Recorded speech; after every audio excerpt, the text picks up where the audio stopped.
भ्रष्टाचार गरेर खानु, आमाको रगत खानु सरह भनेर भन्न सक्ने कुन पार्टीको अध्यक्षको हैसियत ल तपाईहरु भन्न सक्नुहुन्छ? आज त्यो राष्ट्रिय प्रजातन्त्र पार्टीले मात्र भन्न सक्दछ।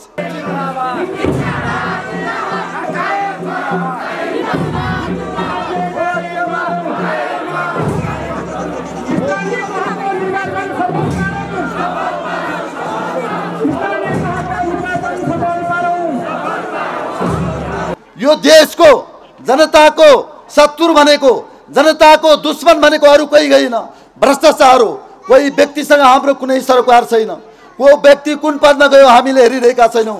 तर आज नेपाली जनताको दुश्मन, नेपाल राष्ट्रको शत्रु भनेको भ्रष्टाचार भएर आएको छ। यसका विरुद्धमा राष्ट्रिय प्रजातन्त्र पार्टी देशैभरिबाट जेहाद छेटेर आज कालीकोटको सदरमुकाम मान्ममा पुगेको छ।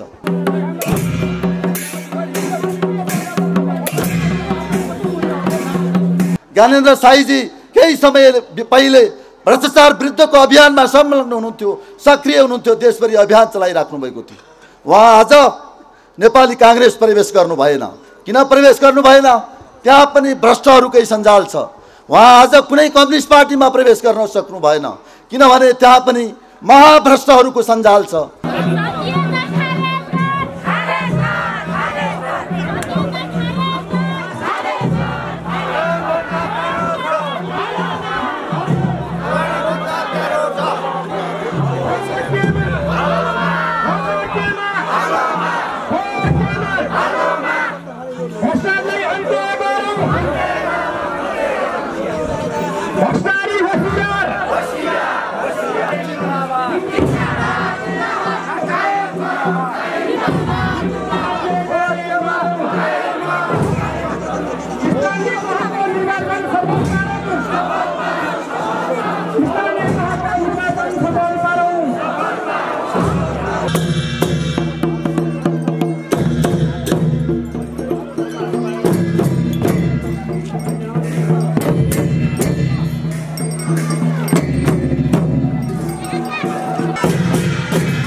निर्वाचन सफल पारौं, स्थानीय तहको निर्वाचन सफल पारौं।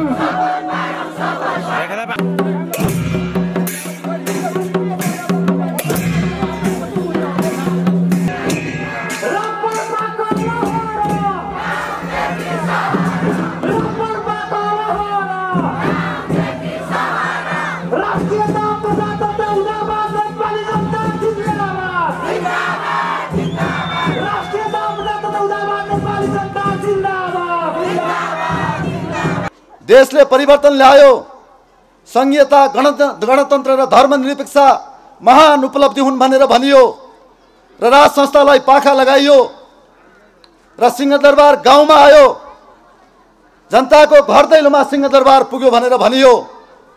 आज तपाईहरुले देखिराख्नु भएको छ, त्यो सिंहदरबार मात्रै आएन, सिंहदरबारको भ्रष्टाचार आज गाउँमा आएको छ। काठमाडौँमा हुने राजाहरू, काठमाडौँको ठाउँमा गाउँमा नयाँ छोटे राजाहरू जन्मिएका छन्, तर जनताको स्थिति जहाँको त्यही छ। नेताहरू रातारात धनी हुने, नेताहरू झन्झन धनी हुने, करोडपति मात्र होइन अरबपति हुने, जनता झन्झन गरिब हुने राजनीतिक व्यवस्था हामीले कस्तो खालको व्यवस्था ल्याएका रहेछौँ। आज तपाईँ हामीले समीक्षा गर्नुपर्ने बेला आएको छ। हेर्नुहोस्, तपाईहरुलाई हामी निवेदन गर्न चाहन्छौँ, तपाईहरु विभिन्न पार्टीमा धेरै पटक मात हाल्नुभयो, तपाईहरुले दुई पटक नेपाली कांग्रेसलाई बहुमतको सरकार दिनुभयो। नेपाली कांग्रेसले यो देशको कायापलट गर्छ भन्ने सोच्नुभयो। तपाईहरुले कम्युनिस्ट पार्टीलाई पनि विश्वास गर्नुभयो। विश्वास मात्र होइन, 2/3 को सरकार दिनुभयो।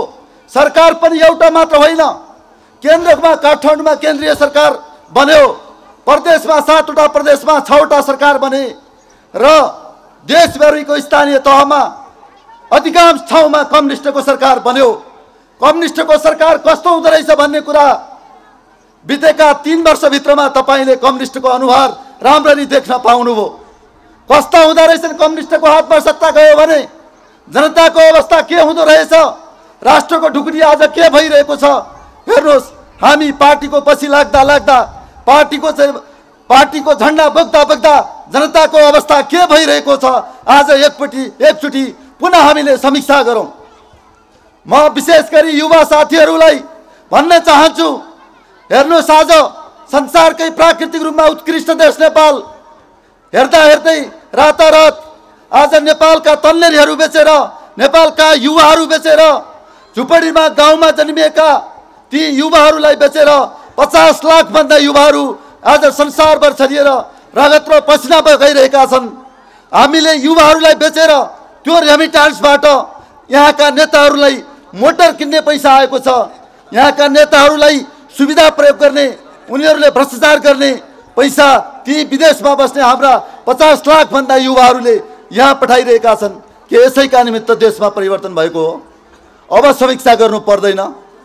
हेर्नुहोस्, राष्ट्रिय प्रजातन्त्र पार्टीको कुरा गर्दा राष्ट्रिय प्रजातन्त्र पार्टी अहिले मञ्चमा हेर्नुहोस्, तपाईहरू कुनै बेला भनिन्थ्यो यो पार्टी बुढाहरूको पार्टी, आज मञ्चमा युवा नेताहरू, तन्नेरी नेताहरू, जवान नेताहरू, देशको परिवर्तन गर्न सक्ने हिम्मत, साहस र नैतिकता बोकेको, इमानदारीमा खारिएका मान्छेहरू हामी तपाईहरूको बीचमा उभिएका छौँ। र हाम्रो पार्टीको नेतृत्व पार्टीका श्रद्धेय अध्यक्ष राजेन्द्र लिङ्गदेनले गर्नुभएको छ।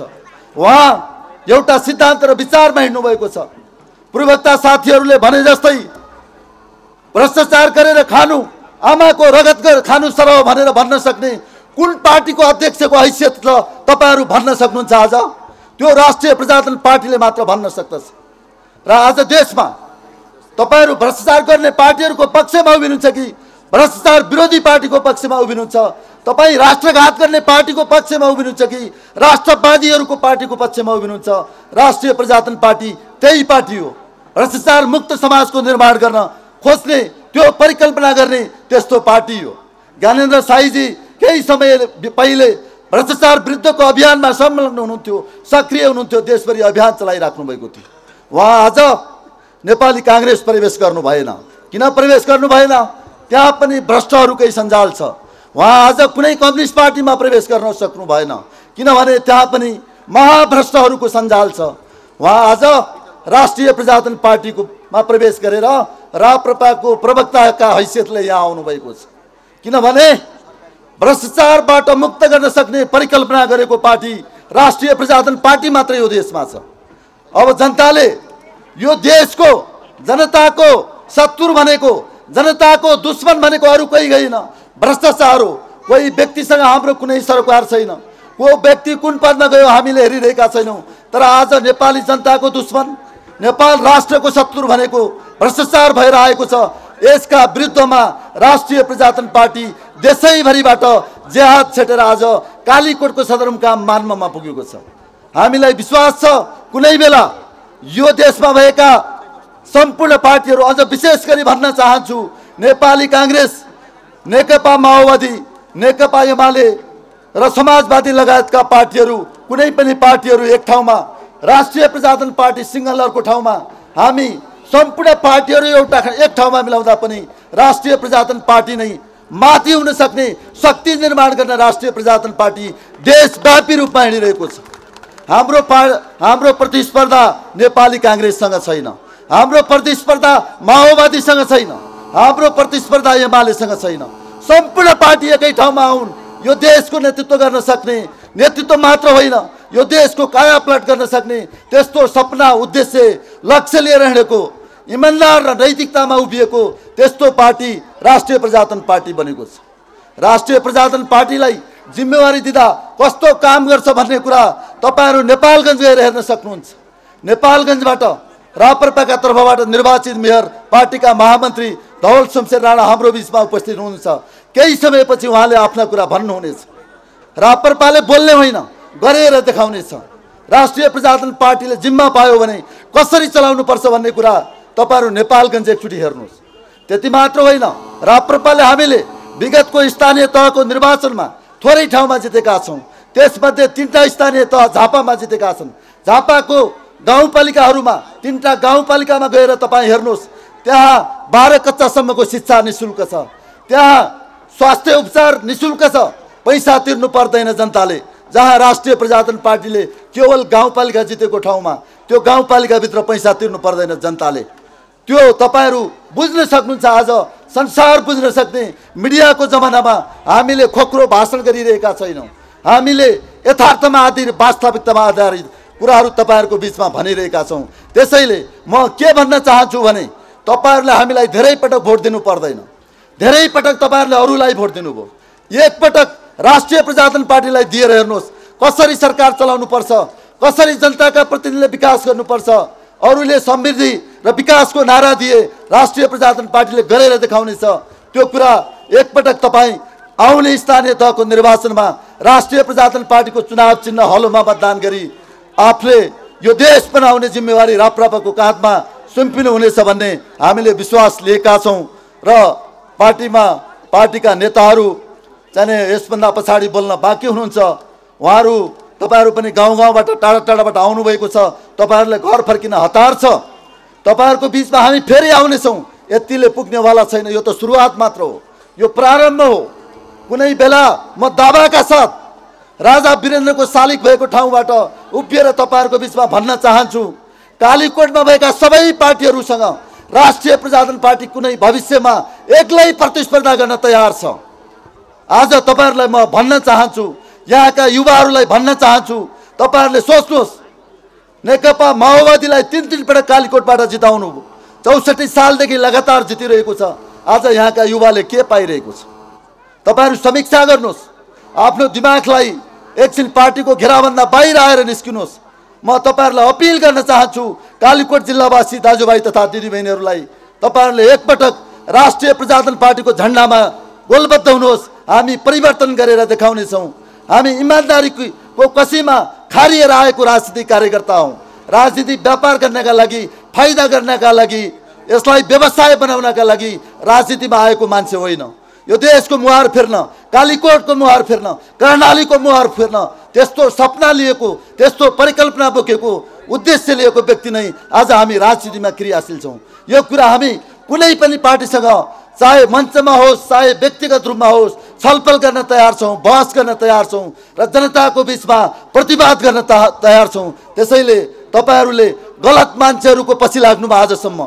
आजसम्म तपाईहरु अरू गलत संगतमा हिँड्नुभयो, राम्रो नेता पाउनु भएन, राम्रो नेतृत्व पाउनु भएन। अब राष्ट्रिय प्रजातन्त्र पार्टी एउटा गतिलो पार्टी पाउनु भएको छ, युवा पार्टी पाउनु भएको छ। अरू सबै पार्टी बुढा भइसके हेर्नुहोस्।